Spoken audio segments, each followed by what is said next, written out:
ఇంకా జమిలీ ఎన్నికలు. ఏంది జమిలీ ఎన్నికలు అంటే దేశం మొత్తం ఒకేసారి జరిగేటువంటి ఎన్నికలే జమిలీ ఎన్నికలు. దేశం మొత్తం ఒకేసారి జరుగుతాయి. దేశం మొత్తం ఒకేసారి ఎంపీ ఎన్నికలు కానీ ఎమ్మెల్యే ఎలక్షన్స్ కానీ రెండు, అటు రాష్ట్రానికి రాష్ట్ర ప్రభుత్వం ఏర్పాటు, కేంద్ర ప్రభుత్వం ఏర్పాటు ఒకటేసారి జరిగే ప్రక్రియ జమిలీ ఎన్నికల ప్రక్రియగా కొత్తగా తీసుకొచ్చింది. ఒకే దేశం ఒకే ఎన్నిక అనే విషయాన్ని తెర మీద తీసుకొచ్చింది కేంద్ర ప్రభుత్వం, బీజేపీ ప్రభుత్వం. దీనికోసం ప్రత్యేకంగా ఒక కమిటీని ఏర్పాటు చేసింది. ఆ కమిటీకి అధ్యక్షుడిగా రామ్నాథ్ కోవింద్ మాజీ ప్రెసిడెంట్ని నియమించింది, మాజీ రాష్ట్రపతి. సో ఆయన నియమించింది. ఆ కమిటీ ఒక నివేదిక కూడా తయారు చేసింది. నిన్న ఆ నివేదికకి ఆమోద ముద్ర వేసింది కేంద్ర కేబినెట్. ఇక కట్ చేస్తే ప్రస్తుత ప్రభుత్వంలోనే అమలు చేసే దిశగా కేంద్ర ప్రభుత్వం ముందుకు పోతుందంట. ప్రస్తుత ప్రభుత్వంలోనే అంటే ఈ 2024లో ఎన్నికలు జరిగి ప్రభుత్వం ఏర్పాటైందంటే 2028 కల్లా జమిలీ ఎన్నికలు తీసుకురాబోతుంది. అంటే ముందస్తు వెళ్ళే అవకాశం ఉంది. ఉదాహరణ తీసుకుంటే ఎట్లా ఇది సాధ్యపడుతుందో అసాధ్యాల విషయం కనుక మనం మాట్లాడుకుంటే నా సౌత్ ఇండియాని తీసుకుందాం. రానున్న కొన్ని రోజుల్లో తమిళనాడుకి ఎన్నికలు ఉన్నాయి.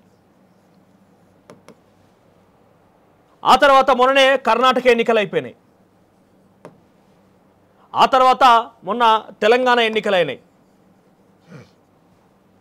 రానున్న రోజుల్లో కేరళ ఎన్నికలు ఉండబోతున్నాయి.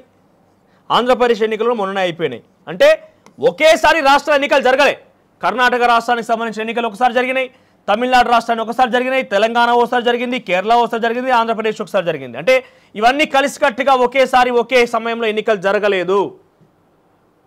సో ఇప్పుడు ఏమవుతుంది అయితే కర్ణాటక సమయం 2023లో కర్ణాటక ఎన్నికలు జరిగితే కర్ణాటకకు 5 సంవత్సరాలు అనుకుంటే 2028లో కర్ణాటక ఎన్నికలు ఉంటాయి. తెలంగాణకి 2029లో ఉంటాయి. తమిళనాడుకి రానున్న సమీప రోజుల్లో 2025లో తమిళనాడు ఎన్నికలు ఉన్నాయి.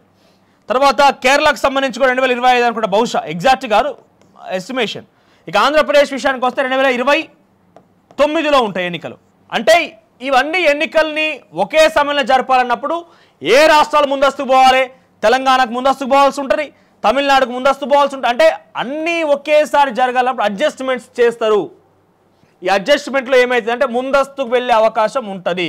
కేంద్ర ప్రభుత్వం కూడా ఎక్కువ మెజారిటీ రాష్ట్రాల యొక్క ఎన్నికలు ఎప్పుడు జరుగుతున్నాయో అప్పుడే కొన్ని ప్రభుత్వాలను రద్దు చేసి, ఆ రాష్ట్ర ప్రభుత్వాలను రద్దు చేసి వెంటనే ఎన్నికలు కనుక పోతే అప్పుడు జమిలీ ఎన్నికలు అనేది సాధ్యమవుతుంది. మన దేశ జనాభా 140 కోట్లు సుమారుగా. యావరేజ్గా ఓట్ షేర్ అనేది ఒక 100 కోట్లుగా వేసుకున్నా కూడా ఈ 100 కోట్ల జనాభా ఒకేసారి ఎన్నికల్లో పాల్గొనాలంటే, ఒకేసారి ఎన్నికల్లో ఓటింగ్ ప్రక్రియలో పాల్గొనాలంటే మనకున్నటువంటి యంత్రాంగం సరిపోతుందా? మనకున్నటువంటి ఎలక్షన్ కమిషనర్లు కావచ్చు, ఎలక్షన్ మేనేజ్మెంట్ కావచ్చు, అన్నీ సరిపోతుందా? ఆలోచన చేయాలి. 29 రాష్ట్రాల్లో ఉన్నటువంటి ఆ పోలీస్ యంత్రాంగం సరిపోతా. ఉదాహరణ తీసుకుంటే మన తెలంగాణకు సంబంధించి మనతో గతంలో వెస్ట్ బెంగాల్ మమతా బెనర్జీతో కేసీఆర్ కొన్ని సఖ్యత ఉండేది. వెస్ట్ బెంగాల్ ఎన్నికలు జరిగినప్పుడు కావచ్చు, పంచాయతీ ఎన్నికలు కావచ్చు, ఇతరత్ర సమయంలో కావచ్చు, ఇక్కడ నుంచి అక్కడికి మనుషులను డిప్లాయ్ చేసారు పోలీస్ యంత్రాంగాన్ని. మనకు అవసరం అక్కడ నుంచి డిప్లాయ్ చేసుకున్నాం మ్యూచువల్ అండర్స్టాండింగ్లో భాగంగా. ఇప్పుడు ఈ జమిలీ ఎన్నికల్లో ఎటువంటి ప్రక్రియ అవలంబించబోతున్నారు? సాధ్యాసాధ్యాలు ఏంటి? ముందస్తుకు పోవాలంటే రాష్ట్రాలకు సంబంధించి ఒకేసారి ముందస్తుకు పోవాలనుకున్నప్పుడు రాష్ట్ర ప్రభుత్వాల పరిస్థితి లీగల్ టెక్నికల్గా పాసిబుల్ అవుతుందా కాదా? టెక్నికల్గా పాసిబుల్ అవుతుందా కాదా?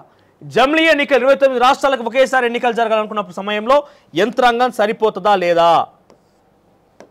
ఓకే, దీనికి ఎదుర్కొన్న సవాల్ ఏదో చూద్దాం. ఇక్కడ చూద్దాం. ఫస్ట్ నరేంద్ర మోదీ ఏమన్నా చూద్దాం కనుక. ప్రజాస్వామ్యం మరింత ఉజ్వలం, జాతీయ రాష్ట్ర స్థాయి ఎన్నికల్ని ఏకకాలం నిర్వహించాలనే ప్రతిపాదనను కేబినెట్ ఆమోదించడం ఓ ముఖ్యమైన ముందడుగు. భారత ప్రజాస్వామ్యాన్ని మరింత ఉజ్వలభరితంగా భాగస్వామ్యయుతంగా తీర్చిదిద్దడానికి ఇదెంతో కీలకం. అనేక మార్గాలతో చర్చించి నివేదిక రూపొందించిన రామ్నాథ్ కోవింద్ అభినందనలు. అంటే ఇక్కడ దీనికి ఇంకో కారణం ఏం చెప్తుందంటే బీజేపీ పార్టీ ఒకసారి ఒక రాష్ట్రంలో ఇంకోసారి ఇంకో రాష్ట్రంలో ప్రతిసారి ఎన్నికల కోడమల్లో ఉంటుంది కాబట్టి అభివృద్ధి అనేది కుంటుపడుతోంది. మనం వేగంగా పనులు చేసుకోలేకపోతున్నాం. ఒక రాష్ట్రానికి ఎన్నికలు వచ్చినట్టు రాష్ట్రంలో కోడమల్లో ఉంటుంది, ఏ అభివృద్ధి కార్యక్రమం చేయరాదు. ఇంకో రాష్ట్రంలో ఇంకోసారి కోడమల్లో ఉంటుంది. అంటే నిత్యం ఇది ఎన్నికల ద్వారా బ్రేక్ అవుతుంది అభివృద్ధి కార్యక్రమాలకు పడడం కోసం. కాబట్టి ఒకేసారి ఎన్నికలు జరిగితే అందరం స్వేచ్ఛగా చేసుకోవచ్చు, ఎప్పుడు పడితే అప్పుడు బ్రేక్ అనేది ఉండదు.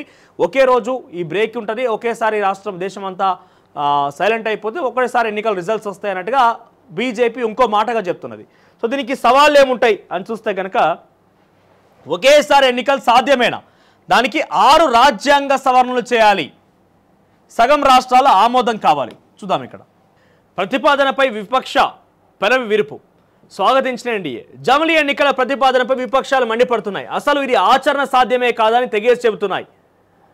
చూస్తే ఏకకాలంలో ఎన్నికలు పూర్తి కావాలని ప్రభుత్వం కోరుకున్నట్లయితే హర్యానా, జమ్మూ కాశ్మీర్తో పాటు మహారాష్ట్రకు ఎందుకు ఎన్నికలు నిర్వహించలేదని టీఎంసీ నేత డెరెక్ ఒబ్రియన్ ప్రశ్నించారు.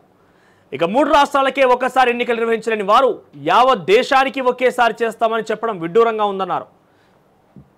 ఎన్నికల నిర్వహణలో చేయాల్సిన రాజ్యాంగ సవరణలు, రాష్ట్రాలకు అసెంబ్లీ పదవీ కాలంలో కోతా పొడిగింపు అవసరాలను గురించి తాము తెలుసుకోవాలని అనుకున్నట్లు చెప్పారు.